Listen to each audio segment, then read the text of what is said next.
बिहार के बांकीपुर में फिलहाल पीके बाजीगर बनते नजर आ रहे हैं।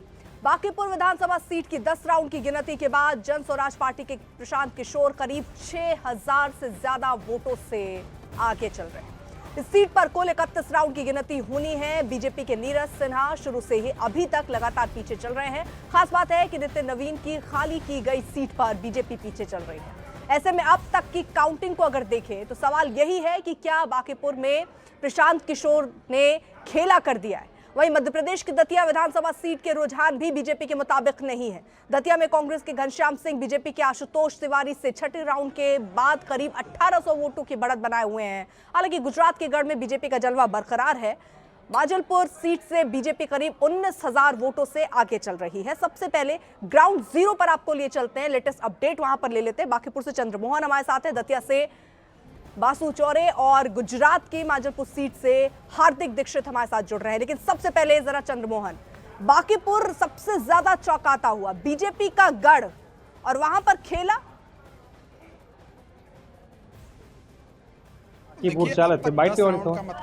लाइव है और में प्रशांत किशोर जो हैं वो आगे चल रहे हैं। तस्वीर आपको एक बार दिखाने की कोशिश करेंगे। यहाँ पर देखिए ये मतगणना केंद्र है और तमाम आगे सुरक्षाकर्मी तैनात हैं और आसपास में आपको जनसुराज के जो कार्यकर्ता हैं वो आपको नजर आएंगे।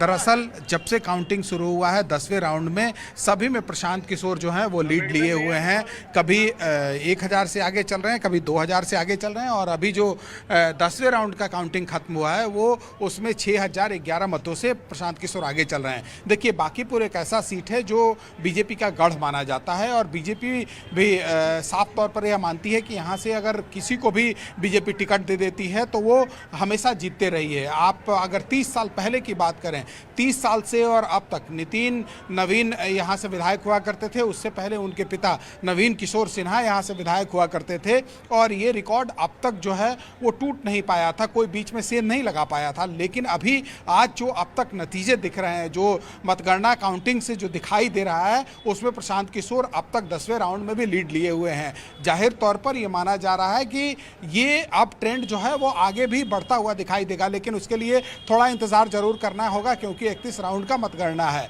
और बीजेपी के जो कार्यकर्ता हैं उनमें मायूसी भी देखने को मिल रहा है और यहाँ पर जनसुराज के जो कार्यकर्ता हैं वो लगातार जश्न मनाते हुए दिख रहे हैं। पहला दिन से जनसुराज की तरफ से प्रशांत किशोर से यह दावा किया गया था कि वो इस सीट को अपने पाले में डालेंगे, अपने कब्जे में डालेंगे और वो होते हुए भी अभी 10वें राउंड में दिखाई दे रहा है। जिन जगहों पर बीजेपी को हमेशा भरपूर मात्रा में वोट मिलते आया है, चाहे वो गोलघर मंडल की बात करें, बोरिंग रोड की बात करें या फिर बुद्ध मूर्ति की बात करें, इन सभी जगहों पर प्रशांत किशोर ने सेंध लगा लिया है। बाकी जगहों पे अभी मतगणना धीरे धीरे खुल रहा है, ईवीएम और उसके बाद काउंटिंग हो रहा है, तो जाहिर सी बात है उसमें भी प्रशांत किशोर के जो कार्यकर्ता हैं, लोग हैं, वो दावे कर रहे हैं कि प्रशांत किशोर की जीत सुनिश्चित है। एक बार फिर से हम आपको तस्वीर यहाँ से दिखाने की कोशिश करेंगे। देखिए मतगणना केंद्र के बाहर किस तरह से आगे चाक चौबंद सुरक्षा कर्मी जो हैं वो मौजूद हैं और अंदर में काउंटिंग चल रहा है और जल्द ही 11वें राउंड का भी रिजल्ट आने वाला है। तुरंत अभी अनाउंस होगा यहाँ से कि 11वें राउंड में क्या होने जा रहा है, लेकिन 10वें राउंड में अब तक ये सामने आया है कि प्रशांत किशोर पहले राउंड से लेकर 10वें राउंड तक लीड लिए हुए हैं। ठीक है, आप रहिए जरा साथ, दतिया चल लेते हैं। वहां से बासु चौरे हमारे साथ, हमारे सहयोगी हैं।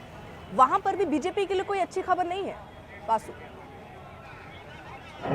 बतिया गया बिल्कुल, देखिए आधी काउंटिंग खत्म हो चुकी है। दतिया के उपचुनाव की बात करें तो 7 सीटों की काउंटिंग जो है वो खत्म हो गई है। 8वें चरण की जो काउंटिंग है वो चल रही है। टोटल यहाँ पे 15 राउंड की काउंटिंग होनी है। सुबह जब रुझान आए थे तो बीजेपी करीब 2000 की लीड पर थी, लेकिन अब 7 राउंडों के बाद स्थिति यह है कि 4000 वोटों की लीड के आसपास जो है वो कांग्रेस के प्रत्याशी घनश्याम सिंह यहाँ पर पहुंच चुके हैं और कांग्रेस लगातार ये दावा कर रही है कि इस लीड को हम लोग ऐसे ही आगे बढ़ाएंगे। हालांकि दतिया का उपचुनाव हमेशा ही कांटे का मुकाबला रहता है और कुछ वैसा ही इस बार भी नजर आ रहा है। थोड़ा सा इंतजार जरूर हमें करना होगा क्योंकि तस्वीर स्पष्ट होने में समय लगेगा। अभी बहुत नेक टू नेक फाइट की स्थिति दतिया के अंदर चल रही है। बीजेपी कांग्रेस में सीधा मुकाबला है, लेकिन जो दामोदर यादव हैं, जो आजाद पार्टी के कैंडिडेट थे, उन्होंने भी यहाँ पर अच्छा खासा वोट ले लिया है, तो वो भी कहीं ना कहीं बीजेपी और कांग्रेस दोनों ही दलों को नुकसान पहुंचाने का जो काम है वो कर रहे हैं। तस्वीर साफ होगी, इसके बाद इसका एनालिसिस जरूर किया जाएगा। लेकिन बड़ी बात यह है कि यहाँ पे बीजेपी के कद्दावर नेता नरोत्तम मिश्रा का इसको गढ़ कहा जाता रहा है। 2023 के चुनाव में हार जरूर मिली रही थी, लेकिन पार्टी ने उनका टिकट काट दिया। उसके बाद कार्यकर्ताओं में मायूसी भी थी, नाराज़गी भी थी, और ये भी कार्यकर्ताओं ने कहीं ना कहीं वो कहते हुए नजर आए कि दादा को अगर, यानी कि नरोत्तम मिश्रा को अगर टिकट मिलता तो बात कुछ और होती, परिणाम कुछ और होते। तो ये कितना बड़ा फैक्टर साबित होता है ये आने वाले 1-2 घंटे में साफ हो जाएगा। लेकिन कांग्रेस के लिए अच्छी खबर जरूर है कि कांग्रेस लगातार पिछले 2 घंटे की मैं बात करूं तो दतिया के अंदर अब लीड बनाए हुए, बढ़त बनाए हुए नजर आ रही है, और ये लीड कम होने की जगह राउंड बाय राउंड जो है वो बढ़ती हुई नजर आ रही है। तो कांग्रेस के लिए अच्छी खबर, बीजेपी के लिए स्थिति चिंताजनक यहाँ पे दिखाई दे रही है। ठीक है, हमारे साथ हार्दिक भी है, जरा चलते हैं। हार्दिक, केवल यही एक ऐसी सीट है जो गढ़ है वो अभी बीजेपी के लिए मजबूत नजर आ रहा है। केवल एक खुशी की खबर अगर कहीं से आ रही बीजेपी के लिए तो वही है।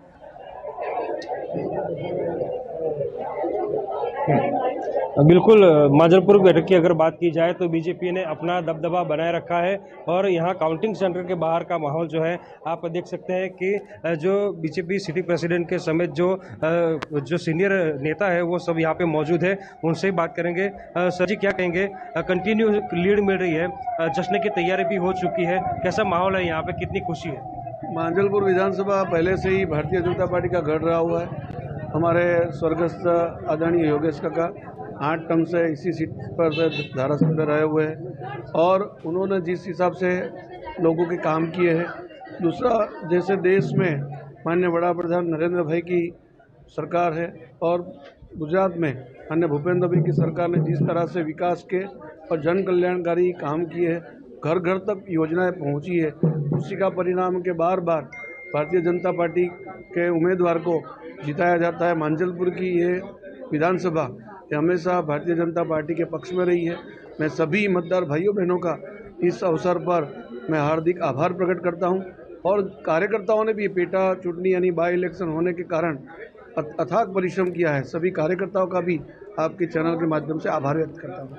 बिल्कुल, तो पूरा श्रेय जो है वो कार्यकर्ताओं को जा रहा है, और बाहर का जो माहौल है वो मैं आपको दिखाने का प्रयास करूंगा। तस्वीरें आप देख सकते हैं कि किस तरह का माहौल जो है वो यहाँ पर देखने को मिल रहा है। जश्न की तैयारी जो है, रैली की तैयारी जो है वो बीजेपी की ओर से कर दी गई है। अब सिर्फ 4 राउंड बाकी है, और 4 राउंड के बाद जो है वो जो रिजल्ट है वो स्पष्ट हो जाएगा। अभी की अगर बात की जाए तो 14वां राउंड जो है उसके अंत में बीजेपी को 22,509 वोट से लीड जो है वो मिली है। कहीं खुशी कहीं गम का माहौल है। बीजेपी का अगर माहौल देखा जाए तो यहाँ पे खुशी है चारों ओर, और कांग्रेस के जो कार्यकर्ता है, नेतागण है, वो कोई भी यहाँ पे अभी दूर दूर तक नजर नहीं आ रहा है।